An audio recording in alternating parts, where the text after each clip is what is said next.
Endi to'ydorlarga qarayapmiz. Katta zotlar. Bitta zotimiz 10 million so'm bo'lyapti. 10 million so'm. Men shu hokimiyat tizimida 8 yil, 10 yil ishlaganman. Hokim o'rinbosari bo'lgan vaqtim 7 million so'm oylik olganman. Hokimning o'rinbosari, zamhokim vaqtim 7 million oylik olganman. 7 million pul olish uchun 30 kun ishlaganmiz. 30 kun. Aslar bitta zotga bir 15 minut mehnatlaringga 10 million so'm, 8 million so'm, 2000 dollar, 10 000 dollargacha mukofot olyapsizlar. Ana endi nima? Qarab turibmiz. Bakovullarimiz hammasi orlik, nomuslik qarab turibmiz. Hech kimga bosayotgani yo'q. Endi yakka chiqdi deb turib bir qadam chiqaryapsan. Bir qadam yakka chiqdi-ku deb turib qo'lingni ko'taryapsan. Ey, bir oy mehnat qiladi. Agar noinsof u pul uchun sen 1 metr chiqarib turib, meniki halol deyishga hech qanday haqqing yo'q. Hech qanday haqqing yo'q. 30 metr cho'zasan deydi bakovul. Qaysi to'y, ben bu to'yda aytmayman, qaysi to'y bo'lsa ham 30 metr cho'zishing kerak.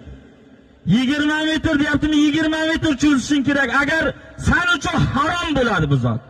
Bu shar'iy jihatdan ham, men shu muxlislarni olqishi jihatdan ham aytayapman.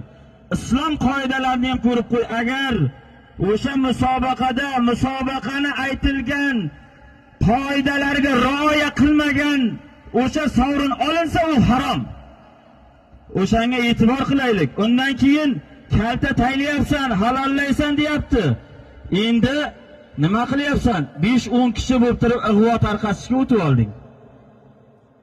Nimaga ig'vo tarqatasan? Qur'oni Karimda kelgan. Eshitib qo'yinglar, bu Allohning so'zi. Humaza surasida Astag'izu billah vaylul likulli humazatil lumazat degan Alloh subhanahu va taolo. Har bir ayblovchi hamda g'iybatchi chaqimchiga vayl bo'lsin deyilgan. Erkak hujuri bor inson ayol mijoz bo'lmasa g'iybat qilmaydi. Birovlarni hech qachon g'iybat qilmang. Ertaga farzandingizga, zurriyotingizga uradi. Endi eshitib qo'ying shu joyiga hammangiz. G'iybatchiga sharoiti yaratib berilganlar ham xuddi shu hukmda bo'ladi.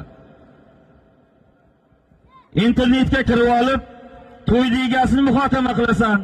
Bakovulni muhokama qil. Nima haqqing bor? Shuncha ihson beryapti. Xatokormiz o'zi. Alloh subhanahu va taolo bizni xatokor qilib yaratdi. Xatolariga lekin tavba qilsin dedi.